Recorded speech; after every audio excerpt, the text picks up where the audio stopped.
What happens if you personally are decadent? Well, you're fucked, mate. That's what happens. Exactly how? Let's get into that. Break it down. Where to begin? Okay, first thing to say is that we are in decadent culture. You will be decadent to some extent. Okay, this doesn't mean you're necessarily, sitting at home, jacking off to porn while eating McDonald's, complaining about the patriarchy, whatever. But it goes down the middle of all of us, and it's impossible to be in the culture we're in and not suffer several things that will cause you problems. First thing, if you are decadent, and again we all are, but to greater or lesser degrees, we can accept it, we can reject it, we can grow in and out of it, lean towards it, lean away from it. First thing, fragility. Okay, so people in decadent cultures are weak. This has become a taboo word. It's become really taboo to talk about people being weak, which I find very strange, because there are clearly people who are physically, mentally, emotionally, and we might even say spiritually, stronger than others. There are people that are resilient, people that bounce back. There's a huge body of research on this. There's definite differences between people. I've seen this. Anecdotally, we see this as well. This is something that people I know who've been teaching for a long time have started to complain about, the increasing fragility of students. And then, there's sort of cultural reasons for this in terms of, I think a lot of it's sort of the influence of daycare, the influence of, parents always being contactable by mobile phones, various kind of sociological reasons for it. But one of them is simply decadence. We've got weaker. And fragility, not being able to handle life, is a big problem with decadence. But you might say, but what's the problem, Mark? If we're in this culture that's, life's very easy, surely we don't really need to be tough. We don't really need to be strong. Well, here's the problem. Sooner or later, your life will become hell. Okay, basic Buddhist thing, dukkha. You will be, so Buddhist word means stuckness or suffering. So your parents will die. You will get ill. The very best case scenario, you will get old. But before that, people will abandon you, people will reject you, you'll be accused of things, you will be attacked, you will be criticized, you will lose jobs, you may lose a limb, shit's gonna happen. I mean, was it Peterson who said sort of, you don't have to look too far to see tragedy in every life. There's always tragedy touching every family. And if your life's pretty good now, you've had a nice life up to this point, great, good luck, it won't last. It won't last, it never does. So, that is the problem with being fragile, is sooner or later life will become very hard, and then you won't be able to support not just yourself, but the ones you love. It's actually irresponsible to be weak. I made this point on the trigonometry interview I did, people seem to like it, that if you are weak, again, not just in, terms of biceps, but in terms of mentally, emotionally, linguistically, all the ways you can be more or less strong, you won't be able to help people you love. And then this can be very literal. Like, if I'm with anyone, that's a loved one of mine, I'm with them, they're in my care. Like, the chance of physically hurting those people is dramatically reduced. I, as a martial artist and someone who's fairly aware, now, 10 guys with guns, of course, they could still hurt my friends, but you're way less likely, way less likely to be hurt if you're in my care than if you're not, just physically. Okay, what about financially? What about mentally? All these other ways we can support people. It's actually morally reprehensible to not be as strong as you can be in all across domains holistically, given the circumstances you're in. So people, who are born with very unfortunate circumstances, this is a real thing. We can have compassion for those people. I'm not saying everybody should be a millionaire. I'm not saying everyone should be physically strong when some people aren't. But, here's the interesting thing. People I know, for example, with disabilities are often they're not making excuses. They're getting on with their lives. They're doing the best they can, right? And it's often the people from the pretty nice backgrounds who are the ones making all the excuses about how hard their fucking life is. My experience. So, one way you'll suffer if you're decadent is you'll just be weak, and you won't be able to look after yourself when life becomes tough, because it will, and you won't be able to look after your loved ones, which is a heartbreaking thing. Another way that you'll suffer is just spiritually. So, decadence is not fulfilling.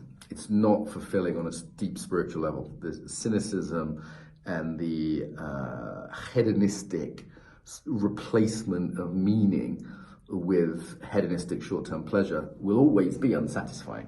So sometimes I describe myself as sort of long-term hedonist or enlightened hedonist, or this idea that yes, I'm interested in pleasure, but wholesome pleasure. There's other videos on that.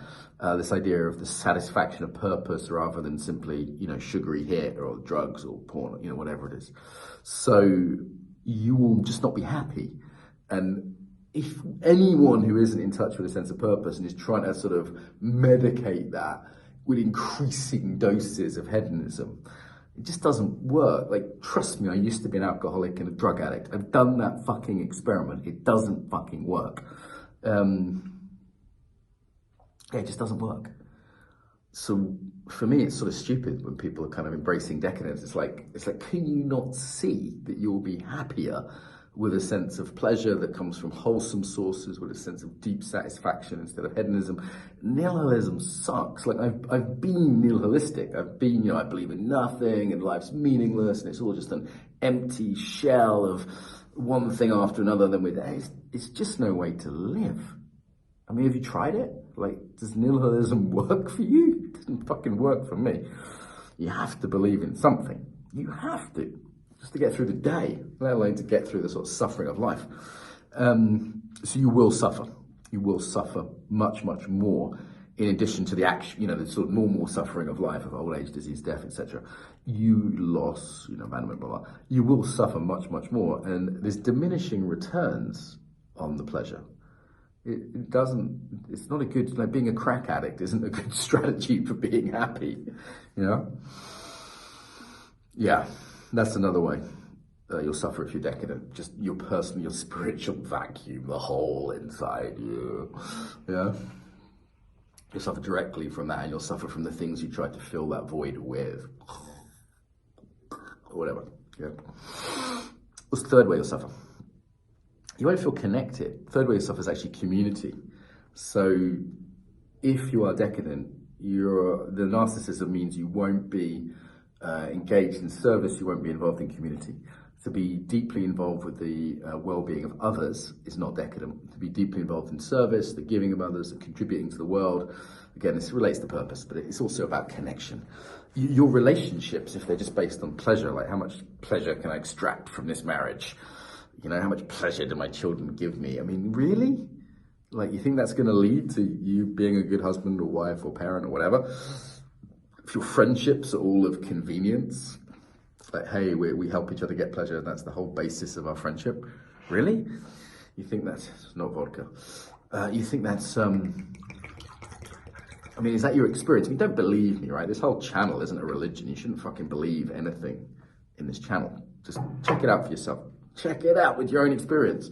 Talk to older people. Talk to wise people, however you decide who those are. Keep the company of the noble, as the Buddha said.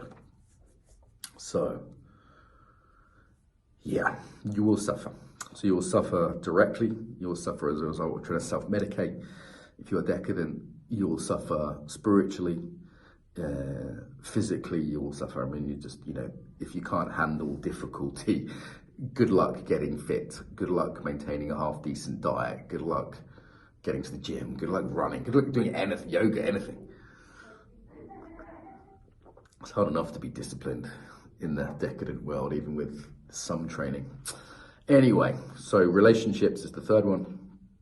Your relationships will be shitty if you're decadent. Simple as that. It's as simple as that. You'll put way too much pressure on your sexual relationships. You'll be way too addicted to them. It's not going to work. It's not going to work. Any other ways you'll suffer as a result of decadence? I think just in hating the culture of the West, it's very difficult. I've said this before, that it leads to self-hatred. And you're constantly walking around with this like opposition to the culture. And I think that's a mistake. It's a mistake. It's another form of suffering. There's a low-level form of suffering and just feeling disconnected from the land, right? For me, part of decadence is kind of, ew, dirt, ew, like, I don't like the land. There's a sort of, a landing onto the floor, into the dirt. I was just doing Qigong by the riverside in France, and I was like, yeah, there's a landing into the environment you're in that leads to a kind of deep satisfaction. I think when you're removed from that environment, when there's a hatred for the place or just a disconnection from the place, you're going to suffer there too. Yeah, I think there's some of the main ways. So some of the main ways that we suffer as a result of I feel like I'm missing something, but these videos are all off the cuff, by the way. If you see me do a video, there's no notes. There's no notes. I'm just talking about a thing. Cheers.